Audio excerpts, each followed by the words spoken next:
Pemirsa, pemerintah berencana membuat aturan baru mengenai pembatasan penggunaan media sosial bagi anak-anak. Aturan soal pembatasan penggunaan media sosial ini sebelumnya juga sudah diterapkan di sejumlah negara untuk melindungi anak-anak.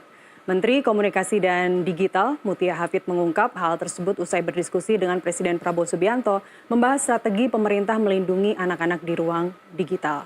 Menurut Mutia, ada kemungkinan pemerintah menyusun draft peraturan pemerintah terlebih dahulu seiring mengkaji regulasi yang lebih kuat untuk melindungi anak-anak di ruang digital. Dan untuk membahas pembatasan penggunaan media sosial bagi anak bersama kami di studio sudah hadir psikolog anak dan keluarga Mira Amir dan melalui sambungan Zoom ada pengamat media sosial Enda Nasution. Mbak Mira dan Bang Enda, terima kasih sudah hadir. Halo, selamat malam semuanya. Hai, sehat-sehat ya semuanya. Sebelum kita mulai diskusi, kita dengarkan dulu pernyataan Menteri Mutia Hafid berikut ini. Sebetulnya ini masih nanti ya kita inginnya kita pelajari dulu betul-betul, tapi pada prinsipnya gini, sambil menjembatani aturan yang lebih ajak, pemerintah akan mengeluarkan aturan pemerintah terlebih dahulu. Gitu, sambil kemudian kajian yang terkait dengan perlindungan anak lebih kuatnya lagi, yang memang tidak bisa di ranah kementerian karena harus melibatkan DPR, itu juga kita akan siapkan. Jadi sambil menjembatani sekali lagi kita keluarkan aturannya sambil bicara dengan DPR mengenai apa yang aturan undang-undang seperti apa yang kita bisa keluarkan untuk melindungi anak-anak kita. Itu mungkin Presiden kalau terkait anak-anak memang sangat atentif. Tadi beliau sampaikan, lanjutkan, dipelajari dan agar bisa dilaksanakan, beliau amat mendukung bagaimana pelindungan anak ini bisa dilakukan ke depan di ranah digital kita. Baik, kita langsung mulai diskusi. Mbak Mira, kita mulai dulu dari Bang Enda ya. Silahkan. Bang Enda, sebenarnya di media sosial itu perkembangannya seperti apa sih? Separah apa anak-anak dalam mengakses apapun yang tersaji di media sosial? Ya, mungkin pertama definisi media sosialnya sendiri apa gitu ya. Mungkin dalam hal ini berarti melibatkan YouTube berarti ya. Kadang-kadang kan tidak dimasukkan gitu. Karena ya apa namanya seringkali penggunaan media sosial ini kan yang dikhawatirkan kan sebenarnya konten ya, bukan media sosialnya secara umum gitu. Jadi kalau gitu kita lurusin dulu Bang Enda biar kita sama persepsi. Media sosial yang dimaksud sebenarnya tidak hanya yang disebutkan oleh ya beberapa anggota Komisi 1 juga sudah menyebut begitu ya. Ada TikTok, Instagram, Reddit, X, you name it. Tapi tidak hanya itu, termasuk di dalamnya adalah YouTube.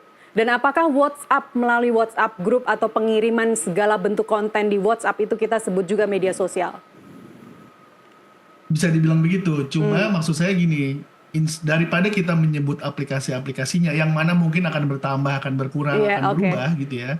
Sebenarnya pada prinsipnya kan yang kita coba kendalikan dan coba kita batasi ini adalah kita bilang sebagai kontennya gitu ya, konten isinya untuk anak, gitu.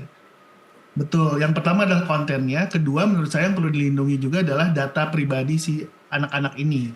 Gitu. Bahkan untuk data pribadi bukan hanya data pribadi anak, data pribadi kita semua ya, tapi anak-anak akan lebih berbahaya lagi karena kalau dalam melihat berkaca pada kasus di luar negeri bahkan bisa sampai misalnya ada predatorial behavior untuk yang memang memancing anak-anak secara khusus dan lain sebagainya gitu. Nah, jadi dalam case itu saya rasa saya sih apresiasi banget ya bahwa kemudian pemerintah mau bermaksud hadir dalam mencoba mengelola konten khususnya pada anak-anak karena mereka memang kita asumsikan belum bisa bertanggung jawab atas perilakunya sendiri gitu. Nah, cuma mungkin yang perlu dilengkapi adalah kalau bisa sih didefinisikan sebenarnya permasalahan yang sekarang teridentifikasi apa. Mungkin ada yang punya data lebih baik gitu yang lebih lengkap, misalnya katakanlah memang misalnya terjadi kecenderungan kekerasan pada anak gitu atau anak tuh secara umum di Indonesia dari tahun ke tahun bertambah terjadi perilaku yang aneh misalnya atau mental health meningkat ya. Untuk anak-anak yang saya nggak tahu didefinisikannya di usia berapa gitu. Nah, kalau memang itu muncul baru kemudian bisa dipikirkan apakah memang solusinya hanya peraturan atau sebenarnya ada solusi-solusi lain yang juga harus ditambahkan agar kemudian permasalahan ini selesai gitu. Oke. Tapi kalau kembali ke pertanyaan awal tadi, seberapa parah sebenarnya anak-anak sampai sekarang dalam mengakses berita? Atau kalau kita tarik ke belakang ketika pertama kali ada YouTube, pertama kali internet bisa diakses dari manapun. Sampai sekarang kalau Anda lihat, sudah seberapa parah? Nah itu pertanyaan saya juga sebenarnya, karena dalam pengalaman saya, dari pengamatan saya ya, yang justru malah muncul permasalahan ya, dan ini pun belum didukung oleh data gitu, baru sinyalemen-sinyalemen aja, muncul kecenderungan untuk adanya makin meningginya gangguan mental, misalnya gitu, serangan panik, misalnya mungkin anxiety meningkat, lalu mungkin kasus-kasus sosial ya, mungkin saya juga nggak tahu nih, tingkat perceraian meningkat misalnya, tingkat perselingkuhan meningkat. Dan ini juga masih belum harus dibuktikan lagi bahwa itu memang kasualistis terjadi karena memang adanya media sosial, bukan hanya korelatif aja gitu ya. Nah, itu dulu baru, karena kalau misalnya anak-anak saya rasa ada beberapa case misalnya berpura-pura atau bermain-main dengan misalnya melakukan tindakan kekerasan ya. Tapi kan ini bukan terbatas pada media sosial saja, tapi misalnya dipengaruhi oleh siaran televisi, misalnya dipengaruhi oleh film dan seluruh konten yang dikonsumsi oleh si anak-anak ini. Oke. Teori behavior nih nanti kalau bicara sama psikolog. Saya ke Mbak Mira dulu.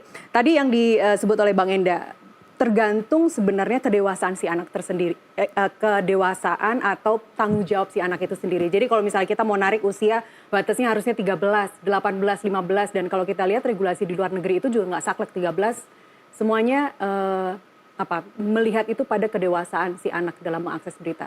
Tapi sejauh ini, kalau tadi Bang Enda menyebut mental health issue, apakah memang selama ada internet Anda lihat semakin buruk?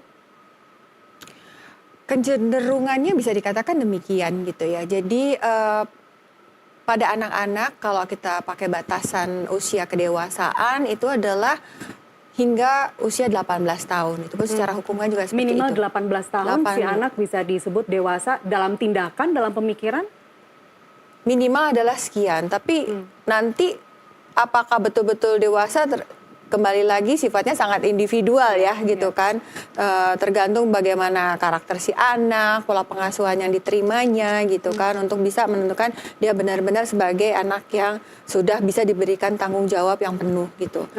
Tapi kalau overall Mbak Mira, selama ini yang Anda lihat mungkin dari pasien-pasien konsultasi ke Anda, orang tua turut terlibat di dalamnya, apa sih yang membuat mereka begitu tercandu dengan gadget?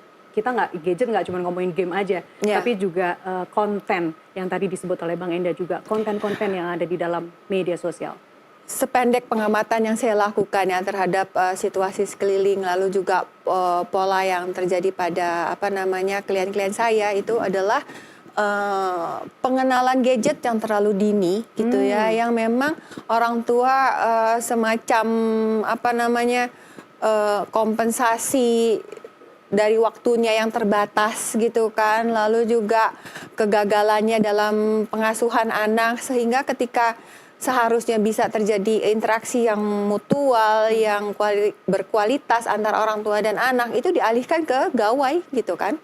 Apalagi konten-konten tadi dari sosial media seringkali kita dapatkan kan jauh lebih menarik kan gitu. Jadi anak masih usia bayi, belum juga bisa jalan gitu ya, tapi sudah duduk anteng depan gawainya sambil makan, sambil ini gitu kan. Jadi ya saya sebagai psikolog jujur saya prihatin terhadap hal tersebut gitu. Jadi tapi memang selama ini gangguan seperti itu selalu meningkat, terus meningkat.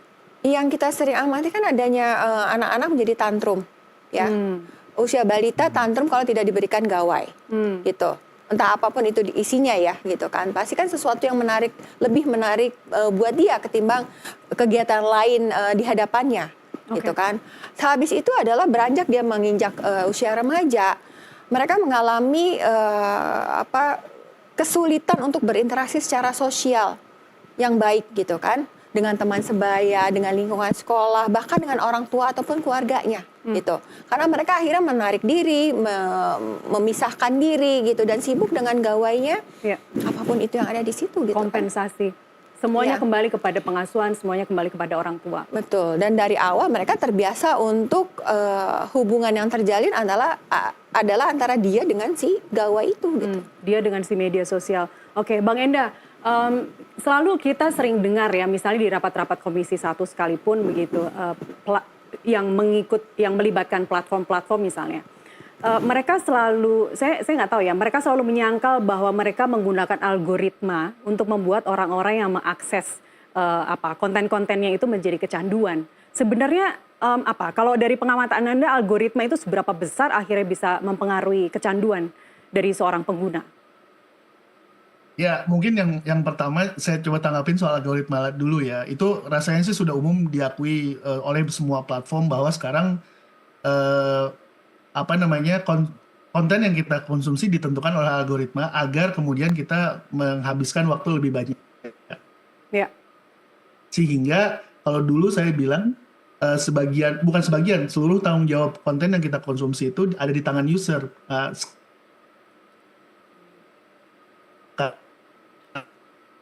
Bang Enda. Oke, kita sambil memperbaiki. Begitu karena. Oke, kita sambil memperbaiki sambungan Zoom-nya. Oke, boleh diulang? Tadi sempat keputus. Ya, saya menanggapi Mbak Mira sedikit tadi. Saya setuju banget bahwa ada efek.